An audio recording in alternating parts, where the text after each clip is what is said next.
Magandang araw mga kaibigan.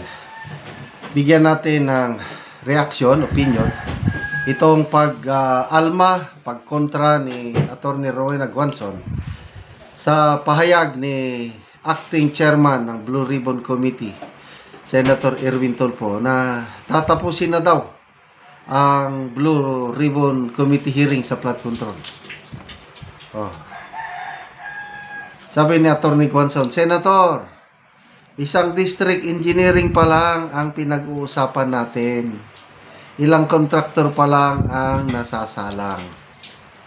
Nasaan ang investigasyon sa Senado sa Ilocos Norte at Leyte na ayaw din naman puntahan ng ICI ni Marcos? Ba't di kayo maglabas ng partial report lang at ituloy-tuloy ninyo ang isang taon? Araw-araw magmarathon kayo ng hearing para fair naman sa lahat. Isa-isahin ang District Engineering Office mula Luzon hanggang Mindanao at unahin ang Ilocos at Leyte para di pagdudahan ng tao. Total, inumpisahan nyo na, tapusin nyo na rin ng maayos. Wala eh. Dalawang hearing na lang daw. After that, wala na. Tapos na ang flood control hearing sa Blue Ribbon. Yan ang pronouncement ng acting chairman. Ano pa kayo? Mga kaibigan, masaya ba tayo na itigil na nila ang hearing sa flood control anomaly? Grabe, no? Alam nyo na, nakakapanginayang. Parang kasama na ata ito, I don't know opinion ko lang ito. Part of the script. Mula nung lumabas si Master Sergeant Gutesa na klarong tinukoy niya si Saldico at Martin Romualdez, biglang nagbago ang ihip hangin sa flood control hearing. Ano pang aasahan natin yan? ICI, wala naman tayong maasahan dahil private hearing. Okay. Tingnan natin ang people who reacted,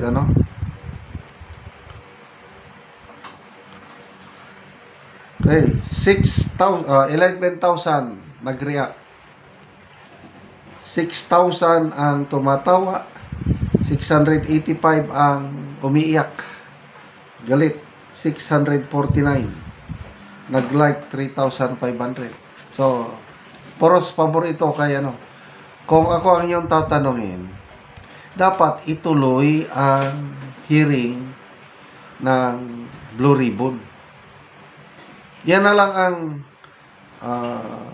platform o avenue na malalaman natin ang nangyari. Kasi nga, ang ICI ayaw man nilang i-live stream. So, kung itigil pa nila, na lang, nasaan na yung transparency? Nasaan na yung accountability? So, lalong magdududa ang taong bayan nito pag itigil nila. Jonathan Tapay Vlog, los ninyo. Jaucol, ayaw isama ang Ilocos talaga. Parang ang ganun ang lumalabas eh. Untouchable ang Ilocos Norte at saka Leyte. Ano ba yan? Davao inuunan nilang Davao. Raul Palangka, the law bender working on the greatest cover-up. Ryan Camarillo, introducing a new play, Puppet. Lorenzo Prencillo, we must bend the law, Oplok. Adolfo Vega, yes, include Ilocos Norte and Leyte and Bicol in the Senate Blue Ribbon investigation. Omar Rivera, komedyante din pala si Tulfo. Kanina, may napanood akong programa ni Mr. Ben Tulfo. Excuse me Nagre-reklamo siya, bakit daw gagawing chairman ng Blue Ribbon ng kapatid niyang si Senator Erwin, bagito pa daw. wag namang ipako sa krus. So nasaan na yung mga mas veteranong mambabatas o senador na tinawagan niya o kinall out niya si Senator Pia Cayetano at Senator Kiko Pangilinan, dalawang abogado sa mayorya. So sana Senator Cayetano ang ilagay na chairman, mas may maasahan tayo. To me, isang patas ay hindi nila madidiktahan si Senator Pia Cayetano, yan ang tingin ko. Kaya lang kung dito kay Senator Erwin Tulfo, wala na.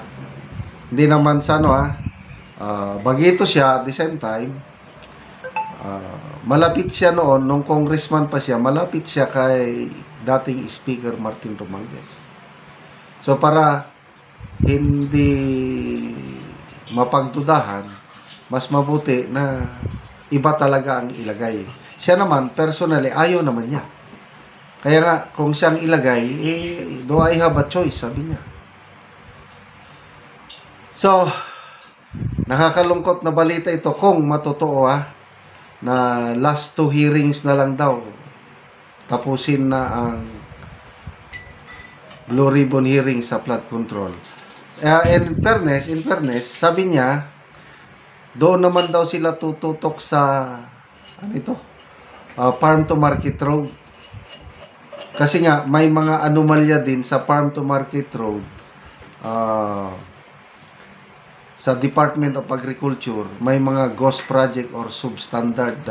Ang dami ng substandard or ghost project, yan, farm to market road. Meron pa yung sa AFP, mga barracks, military training facilities, hindi rin natatapos. DPWH, lahat ang mga may kagagawan nito.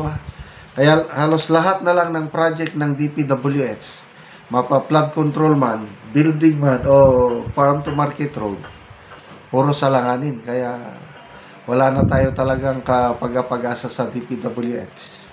Kaya naimong kahituloy ni Senator Gatchalian na iabulis na lang. I don't know kung anong mangyari doon.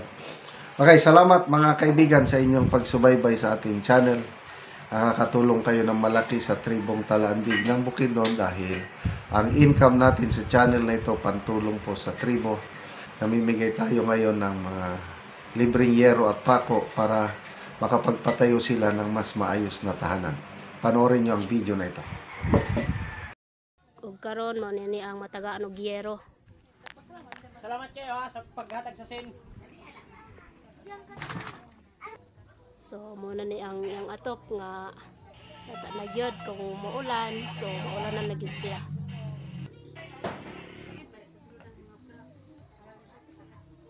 So buslot na gyud ang ilang yero. So mag-atop na siya karon kay natagaan siya gyero.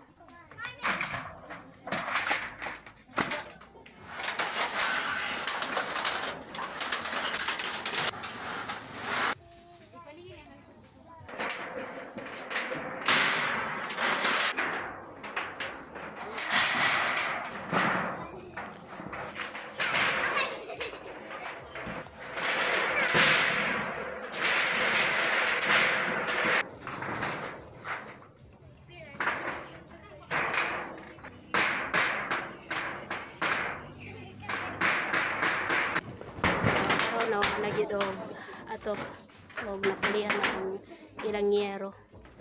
Tama na og atop.